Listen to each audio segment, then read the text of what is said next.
आपण पाहत आहात सत्य व रोखठोक न्यूज चॅनल महावृत्त न्यूज. आवाज तुमचा, ताकद आमची. अजितदादा पवार यांच्या पुतळा उभारणीसाठी जागा निश्चितीबाबत महापालिकेत आढावा बैठक. महाराष्ट्राचे लाडके माजी उपमुख्यमंत्री अजितदादा पवार यांचा कोल्हापूर शहरात भव्य पुतळा उभारण्याबाबत महापालिकेच्या पहिल्याच महासभेत ठराव मंजूर करण्यात आला होता. त्या ठरावाच्या अनुषंगाने शहराच्या मुख्य प्रवेशद्वाराजवळ अथवा इतर मुख्य रस्त्यालगत पुतळा उभारण्यासाठी योग्य जागेची निवड करण्याबाबत आढावा बैठक घेण्यात आली. महापौर सौ रूपाराणी निकम यांच्या अध्यक्षतेखाली महापालिकेच्या स्थायी समिती सभागृहात ही बैठक पार पडली.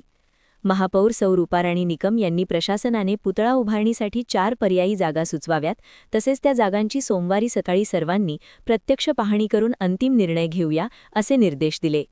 महासभेत मंजूर होणाऱ्या ठरावांबाबत संबंधित अधिकाऱ्यांनी स्वतः पाठपुरावा करून सदस्यांना माहिती द्यावी असेही त्यांनी स्पष्ट केले.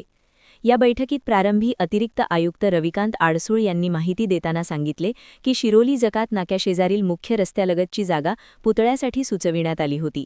मात्र या ठिकाणी प्रस्तावित बास्केट ब्रिजचा उतार येणार असल्याने ती जागा संपादित होण्याची शक्यता आहे. याबाबत सविस्तर माहिती देण्यासाठी राष्ट्रीय महामार्ग प्रकल्प संचालकांना बैठकीसाठी निमंत्रित करण्यात आले असल्याचे त्यांनी सांगितले. विरोधी पक्षनेते राजेश लाटकर यांनी शिरोली जकात नाक्याशेजारील जागा खासगी असून ती बास्केट ब्रिजसाठी संपादित होणार असल्याने पर्यायी जागेचा विचार करावा. शेंदा पार्क परिसरात शासनाकडून 1 ते 2 एकर जागा उपलब्ध होऊ शकते का याची पडताळणी करावी अशी सूचना केली.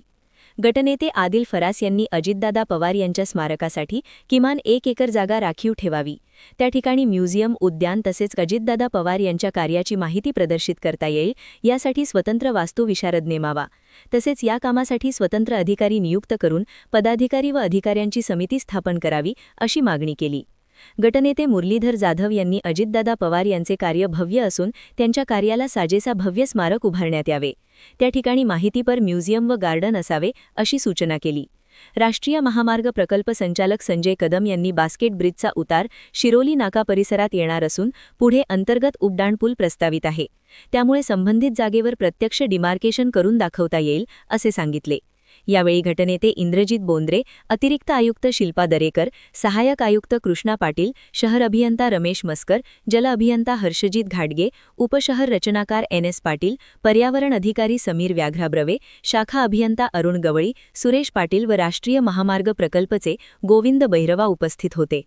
महावृत्त न्यूज मीडियासाठी संपादक डॉ. युवराज मोरे. महावृत्त न्यूज चॅनलला लाईक करा, शेअर करा आणि सबस्क्राईब करा.